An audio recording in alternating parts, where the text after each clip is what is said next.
It's not just the SHTF scenario preppers are preparing for. Much of the preparation and planning is actually poured into the hours, weeks, months, or even years after D-Day. It's not just about running away, leaving the cities, or finding a shelter. The actual process of surviving a post-apocalyptic setting is quite complex, as you don't have no one to rely on, except for yourself, your family, and the community you built. What's up, fellow preppers? I'm Ted from Ant Prepper, and in this episode, allow me to give you the most crucial things that I will do after an SHTF. I recommend that you consider applying these plan of actions to ensure your survival. Before I begin, I humbly ask each of you to hit the like and subscribe buttons. Those little clicks will help me create more videos helpful to preppers and those who simply want to survive this crazy world. Now let's get started. First, get a proper situational assessment. A lot of people think that after a disaster, the first thing they should do is contact their family. Trust me. While this is important, this is not the very first step you must take. Instead, you need to assess the situation properly. Of course, this means that you need to stay put first and not do anything temporarily. It sounds stupid, I know, but it's not entirely counterintuitive. Have you heard about the first 5-minute rule that is taught to emergency workers or first responders? You see, the thing that you will do in the first 5 minutes after any disaster will impact the things that will conspire in the next 5 hours, or more. But what should you do in the initial minutes after SHTF? Well, there are 2 things that you can do. First is to size the actual situation, and second is to formulate a short-term plan. For example, if the neighborhood you are in starts flooding, you just don't immediately hop inside your car and try to flee, because really that might put you in a more dangerous setting. Instead, what you need to do is to assess the situation. Where's the source of the flood? What is the direction of the water? Is there an elevated area where you can rush? Are there people with you? Also, here's a no-brainer tip. If it's possible, shut off the electricity, gas, and water in your home. Doing this will prevent hazardous chain reactions, such as fire and contamination. If there's water around you, be very careful. You might get electrocuted, and that's a pretty miserable way to go out, right? Second, get ready to leave or stay. At this point, I am quite hoping that you actually planned scenarios where you have to leave. Don't be a sucker and wait for the disasters before you start gathering your essentials for a sudden exodus. Now, there are 2 routes here. The first one is to bug out, and this is the thing that I want to focus on in the assumption that there's a dire need for you to leave your premises. A general rule is that your bug-out bag should last for at least 3 days. It should also contain the following essentials, such as a tent, sleeping bag, first aid kit, flashlight, radio, emergency food and water, fire starter, and water filtration system. If possible, you need to bring a weapon to you as well. Be prepared to fight for your life, so at this point, a knife is the least you can bring. A do-it-all gun will really come in handy here, and I have a separate video for this particular topic. You should check that out. The second route is to hunker down. This means that you have to stay at your home and wait for the disaster to subside. If this is the course of action for you, don't be so thrifty in your supplies, as there's no need for you to carry them out anyway. Stockpile your essentials depending on the number of people in your household. For example, a person needs at least a gallon of water every day. Third, go reach out your family or any important people. I'll assume that you are already a prepper or someone who has developed plans for emergencies and disasters. Of course, that also means that you have communicated these plans to your immediate family or to people that trust or want to survive. After all, it's difficult to explain all the nitty-gritty of your plan right after an SHTF. The panic is still on their head, and that won't probably subside anytime soon. If you commit this mistake, there's no guarantee that you can get everyone to stay on the same page. As a reminder, you need to communicate your emergency plan before the SHTF when things are still bright and sunny. In this way, communication becomes easier since everybody in your team knows what to do. Your goal here is to ensure that wherever your people are, you can gather them immediately. And by saying that, I am not implying that you have to fetch one by one. Instead, you need to tell them where to go, and they will just follow suit to your hideout or any pre-designated location.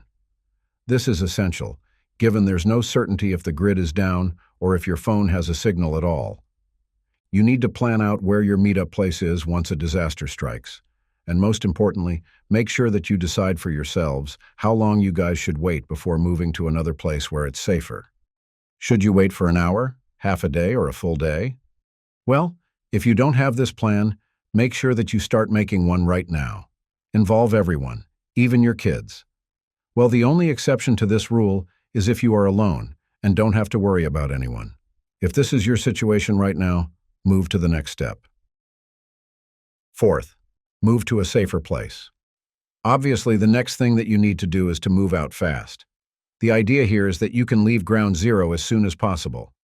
But why is there a rush? Well, because in the next few hours after an SHTF, panic and chaos will erupt.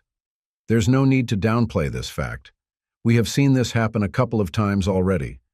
When people are afraid or in disarray, the last thing you can expect from them is rationality. So right from the get-go, you should never expect cooperation from anyone except for your family and trusted community. You can consider the rest as rivals or enemies, and while that sounds too grim, that's the reality that you need to accept. Once you gather in your meetup, you guys have to decide where to go next. If you have a pre-planned location already, go there right away. Otherwise, you will be forced to look for a temporary bug-out place where you can set up shelter. Stay there and wait for the quandary to end. You should be flexible on this matter, as things could change in an instant. There is always a need for you to determine the condition of your pre-planned location. You should see to it whether or not it has been compromised. Anticipate and prepare for real-time changes. Better yet, try to pinpoint multiple locations just to be safe. Fifth, gather information. Once you have reached a safe place, it's time that you gather information. You need to know what's happening, the cause of the SHTF, the affected areas, the estimated casualties, and the potential threats that may ensue.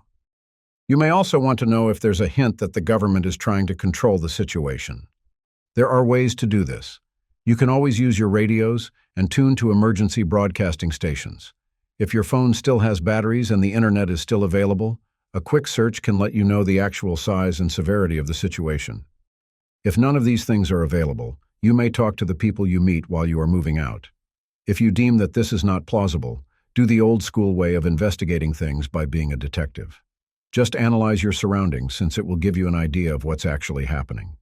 This is where locational advantage comes in. It would be easier to probe the scene if you are on higher grounds. There are a lot of telltale signs that could tell the exact disaster you are dealing with. If there is smoke or fire, there could be an earthquake or possible attack. Check the skies, too, and see if they appear normal. You'll never know if you are currently being bombarded by EMPs or solar flares. Sixth, secure your temporary shelter. Ensuring the safety of your temporary shelter is vital to your survival. If it's safe now, you want to keep it that way for as long as you can. Keep in mind that there's no certainty when things will get back to normal, or if they will ever get back to normal at all. I can't highlight enough how important this process is. Failure to do so will force you to move out to another place, and that will put a strain on your body and mind. Once you have settled it, start marking and establishing a perimeter. If there are windows and doors, keep them locked and barricaded when it's needed. Assign people to be lookouts for incoming threats. Part of the process is also ensuring that your essential supplies are safe. Food, water, medicines, and firearms should be stored in a secure and accessible place. Don't put them somewhere where they are difficult to access or keep track of. Conserve electricity and important provisions, such as gas and fuel, that may run out eventually. Seventh, analyze the potential threats. Just because the initial impact is long over doesn't mean that you are already safe. That's a pretty silly way of thinking, especially if you concluded that government control or help isn't coming anytime soon. Threats may arise after D-Day, and they are the very things that you should be prepared for. And I am not just talking about potential robbers and outlaws. I am also talking about the elements and other crucial external factors. For example, how prepared are you for the winter? Do you have enough supplies or resources to keep yourself or your family warm? How about your supplies and food? Do you think they will last until help comes? Or how about when someone gets sick? Do you have the means to treat the illness? As I've mentioned, real-time decision-making is essential here. You need to anticipate all the worst possible scenarios and be ready for each of them. As much as possible, you need to have a course of action once these threats actually materialize. A good scenario is when you start hunting or gathering food to sustain your rations.